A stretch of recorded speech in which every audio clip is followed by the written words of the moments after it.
গতকাল রবিবারে তো তোমাদের দেখিয়েছিলাম আমার খুব সিম্পল লাঞ্চ মেনু হয়েছিল, কারণ আমাদের মানডে করেই ম্যাক্সিমাম ক্ষেত্রে আইদার মানে সানডে রাতের দিকে হয়, না হলে মানডে লাঞ্চে স্পেশাল কিছু থাকে। তো যথারীতি আজকে আমাদের স্পেশাল কিছুই হয়েছে, বিরিয়ানি করবো, অনেকদিন ধরে প্ল্যান ছিল, তো আজকে সেটা করেছি।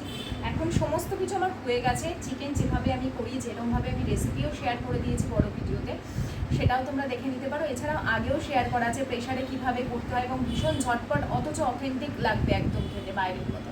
পুরো রেসিপি তোমরা পেয়ে যাবে। কী কী প্রসেস করেছি মোটামুটি একটু তোমাদের দেখিয়ে দিই, যদিও বড় ভিডিওতে আছে তবুও দেখিয়ে দিই।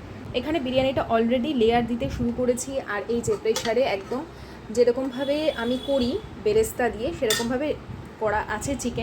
চিকেন থেকে খালি তুলে তুলে দেবো, রোগান কিন্তু সেরকম অর্থে লাগে না, রোগানটা অল্প অল্প দিতে পারো, নাও দিতে পারো। আর এখানে রাইসটা আমি লেয়ার করে করে দিচ্ছি, এখানে বেরেস্তাও রেখেছি, আর এখানে মিঠা আতর, গোলাপ জল, কেওড়া জল আবার করে আমি দিই। খালি আমি দুধটা ইউজ করি না, তোমরা চাইলে এর মধ্যে দুধ দিয়েও করতে পারো। আর আলুটাও ভেজে একদম সেদ্ধ করা আছে। এটাকে আমি লেয়ার করছি কিভাবে, চলো দেখিয়ে দিই। তো প্রথমে আমি এখানে ভাতের লেয়ার করছি, আর এই সমস্ত কিছু কিন্তু পুরো মানে রাইসটা পুরো 90% কুক করে সেদ্ধ করা, মানে ঠান্ডা করা।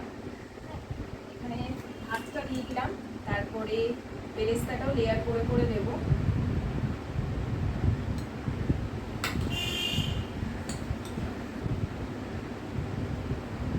আলু দেব, এই কালার এবং ফ্লেভার দেব,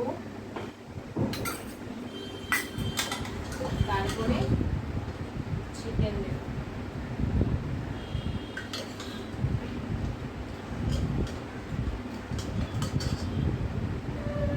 সাথে চাইলে অল্প অল্প রোগান দিতে পারো, মানে উপরের যে তেলটা সেটা কিন্তু ওপর দিয়ে ছড়িয়ে দিতে পারো।